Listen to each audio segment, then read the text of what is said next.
Je vais t'apprendre à faire une lithophanie en couleur, sans avoir une imprimante multicolore. Tu pourras faire des choses de ce type, comme le Super Mario ou le Zelda, avec des effets de texture ou non, comme celui-ci. Le tout, non pas en imprimant à la verticale, ouais, ce sera à l'horizontale, directement sur le plateau. Allez, on se fait un tuto rapide. Tu récupères une photo qui te plaît. Pour le coup, tu pourras utiliser le logiciel de ton choix qui fait des lithophanies. Ça n'a pas d'importance. Toi, ce que tu veux, c'est de bien repérer les dimensions. Ici, 100 par 162. Tu auras besoin d'une imprimante. Ouais, tu sais, une imprimante couleur. Et je te vois venir. Ouais, le gars, il fait tout ça alors qu'il va nous coller une photo derrière sa litho. Eh bien non. Ce serait bien trop simple et ce serait mal me connaître. Nous, on veut colorer notre litho sans laisser une photo derrière. Là, ça devient intéressant.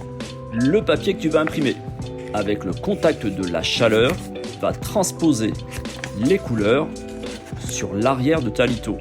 Et ouais, c'est un peu pour ça qu'on imprime à plat. C'est une réaction chimique que l'on obtient par la sublimation. Ouais, la sublimation thermique.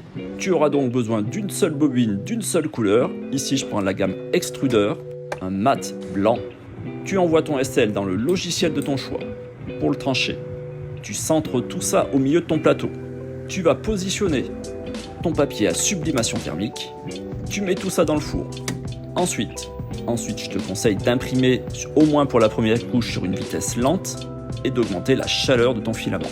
Ce que l'on veut, c'est que le processus de sublimation soit renvoyé directement sur ton PLA.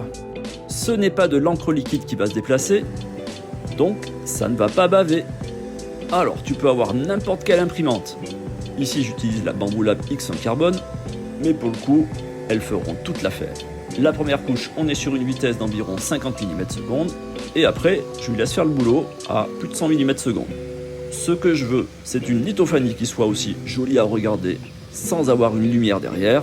Donc j'ai fait un travail de texture, mais ça tu le verras sur le tuto complet que je vais placer sur YouTube. Là, on arrive au moment crucial. C'est là que tu vas mettre la vidéo dans tes favoris, parce que ça pourra t'aider quand tu voudras faire le job.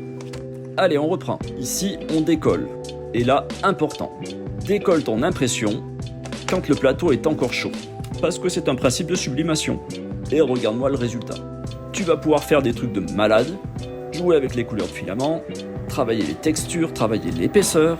Comme tu peux le voir, moi je travaille pas avec un remplissage à 100%.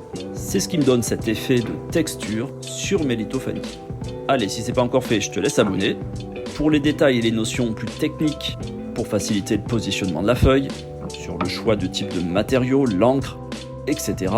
Tout ça, je le ferai sur un tuto sur YouTube plus complet.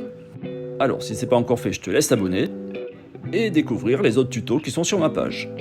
Comme par exemple cette boîte, qui n'est pas un simple miroir infini.